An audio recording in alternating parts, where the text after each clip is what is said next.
ایک اور مسئلہ جو یہاں پر للذین یؤلون من نسائہم فرمائیں کہ جو لوگ اپنی بیویوں کے قریب نہ جانے کی قسم اٹھا لیں،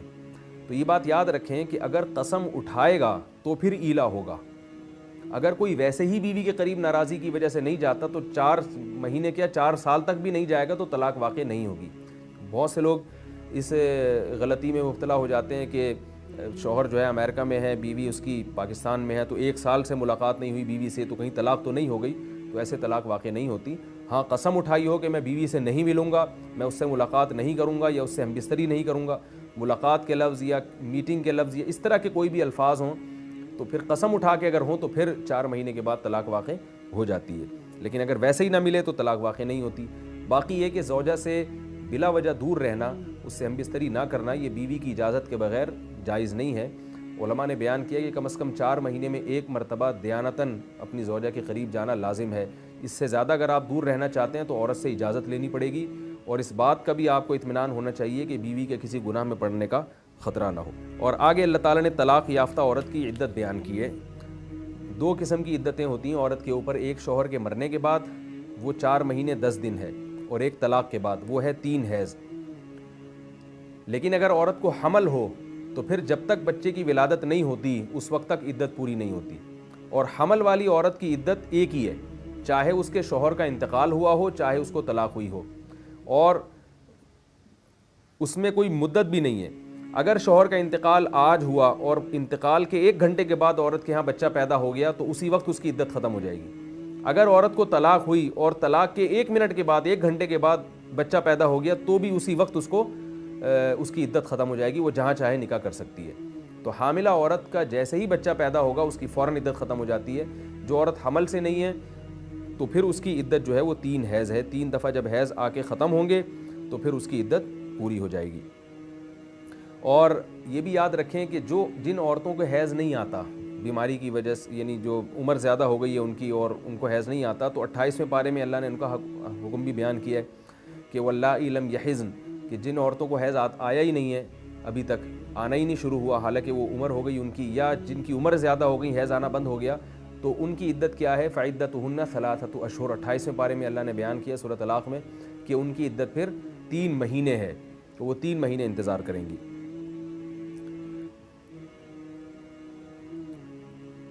یہ ایک شروع میں ایک نقطہ بیان کرنا بھول گیا، اس کو میں دوبارہ ریپیٹ کر دیتا ہوں کہ عورت کو جب حیض آتا ہے تو اس دوران ہم بستری تو حرام ہے، تو جب حیض آنا بند ہوگا تو ہم بستری کب حلال ہوتی ہے؟ اس مسئلے کو خوب اچھی طرح سمجھ لیجئے کہ جب عورت کو حیض آنا بند ہو، اگر 10 دن سے پہلے حیض آنا بند ہو گیا ہے، یہ جو فقہی مسئلہ بیان کر رہا ہوں یہ فقہ حنفی کے مطابق، اگر کوئی کسی دوسرے فقہ کو فالو کرتا ہے تو وہ اپنے فقہ کے علماء سے اس کی تفصیل پوچھ سکتا ہے۔ فقہ حنفیہ میں ہے کہ اگر 10 دن سے پہلے، فقہ حنفی میں یہ ہے کہ اگر 10 دن سے پہلے عورت کو حیض آنا بند ہو جائے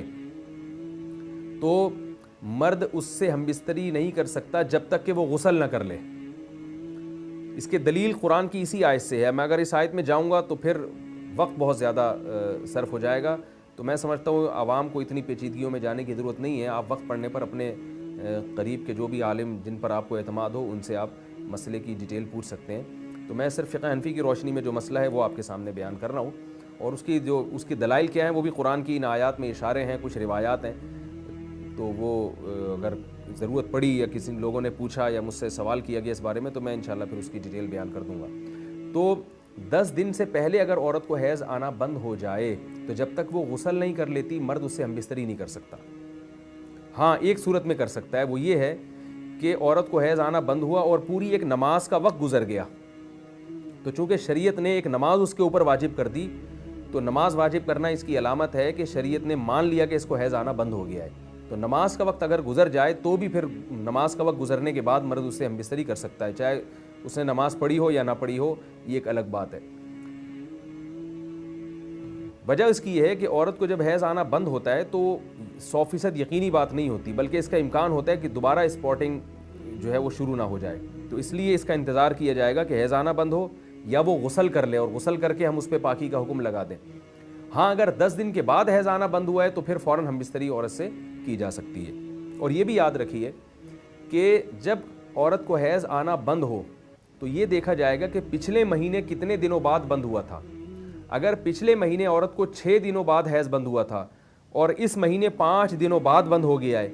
تو عورت غسل کر کے نماز تو شروع کر دے گی، مگر مرد کے لیے اس سے ہم بستری جائز نہیں ہے، بلکہ مرد کو 1 دن مزید انتظار کرنا پڑے گا، کیونکہ پچھلے دن اگر 6 دن آ کے بند ہوا تھا تو اس بات کا پورا امکان ہے کہ 5 دن کے بعد دوبارہ 1 دن اور آ جائے، تو اس امکان کی وجہ سے احتیاطاً مرد پر لازم ہوگا کہ وہ زوجہ سے ہم بستری نہ کرے۔ ہاں، نماز میں چونکہ احتیاط کے پہلو کو ترجیح دی جاتی ہے، لہذا غسل کر کے نماز شروع کر دے گی، مگر ہم بستری میں چونکہ اس بات کا امکان ہے کہ حیض دوبارہ آ سکتا ہے، اس کی وجہ کیا ہے کہ پچھلے مہینے اس کو جتنے دن آیا تھا تو اس مہینے بھی امکان ہے آنے کا، تو اس لیے اتنے ہی دنوں انتظار کیا جائے گا جتنے دنوں پچھلے مہینے اس کو حیض آیا تھا۔ پہلا مسئلہ تو اس آیت سے ہی پتہ چلا، قل هو اذن فاعتزلوا النساء فی المحیض، کہ حیض کے دوران ہم بستری حرام ہے۔ علماء نے لکھا ہے کہ اس پر اجماع ہے، کیونکہ قرآن مجید کی نص ہے اور اس کو حلال سمجھنے والا دائرہ اسلام سے خارج ہے، کیونکہ قرآن مجید کی آیت کا انکار ہے۔ باقی اگر کسی سے حیض کے دوران ہم بستری ہو گئی تو اس کا حکم کیا ہے، تو امام احمد بن حنبل رحمہ اللہ تعالیٰ کے نزدیک اس پر کچھ مخصوص رقم ہے کہ وہ صدقہ کرے، اور روایت میں اس کا ذکر ملتا ہے، لیکن دیگر فقہا کے نزدیک وہ استحبابی حکم ہے، واجبی حکم نہیں ہے۔ اصل حکم یہ ہے کہ اگر حیض کی حالت میں بیوی سے ہم بستری ہوئی تو کبیرہ گناہ کا ارتکاب ہوا، لہذا اللہ تعالیٰ سے گڑ گڑا کے سچی توبہ کرے،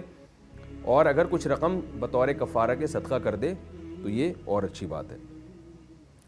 دوسرے ہمیں ایک بات یہ بھی پتہ چلی کہ اسلام طہارت اور صفائی کا مذہب ہے، کیونکہ ایام حیض میں عورت کو خون آتا ہے تو اللہ تعالیٰ نے اس دوران ہم بستری سے منع کیوں کیا، اس کی وجہ بیان کر دی، اس میں گندگی ہے، تو اللہ تعالیٰ معاشرے میں پاکیزگی چاہتے ہیں، طہارت چاہتے ہیں، اور صالح معاشرہ چاہتے ہیں کہ میرے بندے ایک صالح معاشرے کی تشکیل دیں۔ ہر وہ کام جس میں گندگی ہے اور ایک سلیم الطبع انسان کو جس کام سے گھن آتی ہے، اس کام سے اللہ نے منع کیا۔ اس سے یعنی اسلام کے اس حکم کی رعایت ہمیں دوسری چیزوں میں بھی کرنی چاہیے، صرف یہیں گندگی نہیں ہے، ہمیں گندگی اور بھی بہت ساری چیزوں میں نظر آتی ہے، لیکن ہم اس سے اوائڈ نہیں کرتے۔ تو اپنے گھروں کو صاف رکھنا، اپنے جسم کو پاک صاف رکھنا، اپنے گلی محلوں کو پاک صاف رکھنا، یہ بھی اسلام کا مزاج ہے جو ہمیں اس آیت سے سمجھ میں آ رہا ہے۔ یعنی اللہ تعالیٰ طہارت کو پسند کرتے ہیں، جیسے کہ آگے صاف لفظ میں فرمایا ان اللہ یحب التوابین، اللہ توبہ کرنے والوں کو، وہ یحب المتطہرین، اور خوب پاک صاف رہنے والوں کو پسند کرتے ہیں۔ تو متطہر جو ہے نا، یہ مبالغے کا صیغہ ہے، تطہر سے نکلا ہے، کیا مطلب بہت زیادہ طہارت کا اہتمام رکھنا، بہت زیادہ صفائی کا اہتمام رکھنا، ان لوگوں سے اللہ تعالیٰ محبت کرتے ہیں۔ تو اس میں رب بھی ہے، تواب کہتے ہیں گناہ سے توبہ کرنے والا، اور تطہر کہتے ہیں ظاہری نجاست سے اپنے آپ کو پاک کرنے والا۔ تو گناہ ایک باطنی گندگی ہے، اس باطنی گندگی سے طہارت کو توبہ کہا جاتا ہے، اور تطہر ایک ظاہری گندگی ہے، اس سے طہارت کو تطہر یا مطہر کہا جاتا ہے۔ تو اللہ تعالیٰ نے دونوں گندگیوں سے مسلمان کو بچنے کا حکم دیا کہ اعمال بھی گندے نہ رکھو، اور لباس، جسم اور دیگر اپنی جو جہاں تم رہتے ہو اور یہ جن چیزوں سے تمہیں واسطہ پڑتا ہے ان کو بھی زیادہ پاک اور صاف رکھو، کیونکہ اللہ تعالیٰ ایسے لوگوں سے محبت کرتے ہیں۔